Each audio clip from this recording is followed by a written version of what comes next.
Why do you think people are? It seems like the NBA is so much softer now than when you played. It's just the rules. It's not the actual players. It's more the rules. So it's not the players. That's what's the question. Like, is it the actual game or is it the? It's not the players. It's the rules. Yeah. If you give the players leeway, if they can do this and get away with it, then they'll do that and get away with it. Yeah. Right. Like the floppy got crazy where it's like like you're constantly. That's a ref thing. That's just seeing it. If I'm reffing a game and I see somebody flop, I'm not going to call it. You know? Yeah. Where you might call it because I think the game in the American sports is aggressive. Like Americans typically, for years, we've been aggressive. Yeah. Right. So then when you're trying to make it a global game, when you're coming into this dome of America, you got to bring your A game. Yeah. But now you don't have to bring your A physical game. You can just bring your finesse game now in America. Play the because little rules. we made it cool. And we playing nice now. Yeah, I don't like it. We playing nice. Like when you played, it was now. like it was different. I just felt like it was way more aggressive. Like overall, like it seems like people overall or players overall were just more like about it. Well, at times it was a little too much at times, honestly. But like the over the top, swinging and punching somebody in the face, all right, that's a little too much. But the dislodging somebody or keeping somebody from cutting or having that physical this is a human body. The symmetry is incredible. Yeah. And people want to see, how God made you versus how he made someone else, female or male. So from that perspective, the grace part is great, but then also the physical part is great.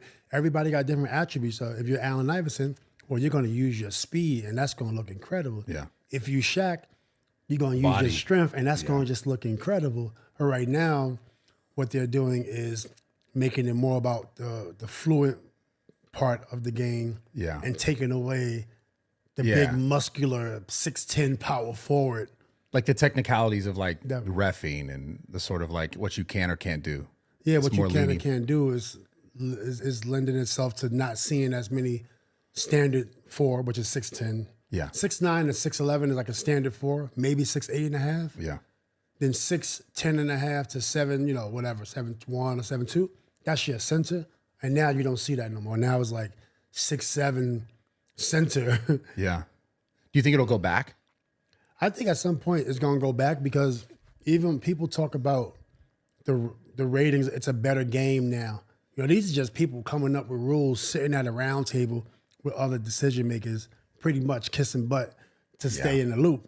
So now you're talking about, let's change the rules to make it more of a global game. Predictive analytics, when there's nothing to predict. You can't predict how a fan is going to feel. Yeah. You could try, but now when you look at the ratings, which I'm a big NBA fan, I'm a supporter of the NBA, and I'm always like, I'm a big time supporter of the NBA, but when you look at the ratings now, with this championship game versus the one where Michael Jordan played, the highest ever viewed game. So how does that justify that this game is better than what the fans want to see? Well, I don't think it does. It just doesn't. I think now the salaries are going up. That's because AI, automation, digital, more consumer, direct-to-consumer experiences. So just by default, the money is going to go up and the game is going to grow from a financial perspective. Right. If you had this same technology when Michael Jordan was there, direct-to-consumer would have been experiences. Nuts. Yeah, this is incredible. Now you're talking about, so he still would have been breaking records back then, and he's breaking records now. So I think sometimes we try to predict or try to control how a human is going to think versus just let the game flow. You don't have to change much. Yeah, the game is going to grow, but we still are on this planet. We was here in the 90s, and we saw what we liked. Yeah. And then as a fan, we made our children become fans. It's not, the future didn't make our children become fans. It was us or my parents that was like, watch this game. You see this game? Yeah. And then we became fans of that style. Yeah. So now we're just trying to totally change the game. Doesn't make sense. How would you do it differently? Like if you could make the rules different, what would you do? I think like what I would do is definitely, keep it as it was, maybe a couple of little tweaks here and there. The All-Star game, I know a lot of people don't want to play or they're like, why? But when you look at the All-Star game and the fans is like, wow, this is not like it was in the 90s or even 2000. Yeah. Right? When Jordan had his last game against Kobe, RIP Kobe. So from that perspective, it's not up to the players to say, you know, why do I have to play? It's not your choice. Yeah. You got to play. I think that's the excitement of it. It's the excitement, 100%. Like people locked out. Look at all the players that locked out in 98 and even in 2011 and whenever the other time was. Now, they're forgetting that some of the players that locked out, you don't know their names. They actually lost real money. They lost real money. Delonte West lost real money. Antoine Walker, he lost real money. They're looking at it like, oh, I'm here and we're the reason why money's going up. No, it's not. It's because of the sacrifices that was made. And now we're fans and we want to see you play in the All-Star game. Yeah, when you retire year one and they'll see. When you talk about playing, you mean like actually play hard, not just around. Yeah, play to win. Like I'm not saying go hack somebody, but good grief, you know, play defense. Nobody gets an open shot. Lock him up. If he is not ready to play in this game, then he's not ready. When we played, they lucky I wasn't playing in All-Star because when I played, I was going in. Yeah, and Kobe was going in. Yeah. So if Kobe's your so-called favorite player, but then you don't have to play hard, or if you're being sponsored by Michael Jordan and you respect Michael Jordan that much, it's, you know, I get it because the money is different. So these are actual chairmen and corporations on the court. This is not like it was when you were a player on the court. These are actual chairmen on the court now. Yeah. So I get that piece. You got a lot to think about. But at some point in time, you know, as a fan, we want to watch the game. I want to sit there and watch the All-Star game, you know, and be like, man, I should have did that. I could have did that. But I'm actually enjoying the game. Now, I don't want to be at the point where I leave in the arena early because this is just disgusting. Yeah. You know what I'm saying? Yeah. Yeah, I get it. Is there anything as far as your career goes that you wish you would have done? Obviously, everyone's going to say win more, but like, you know, how, like a lot of people like go towards stats or they, you know, obviously everyone wants rings, of course. But like, if that's not like a viable thing because of the team and this whole like team jumping thing now and everything that they have going on, I think we say LeBron started that. No way. No?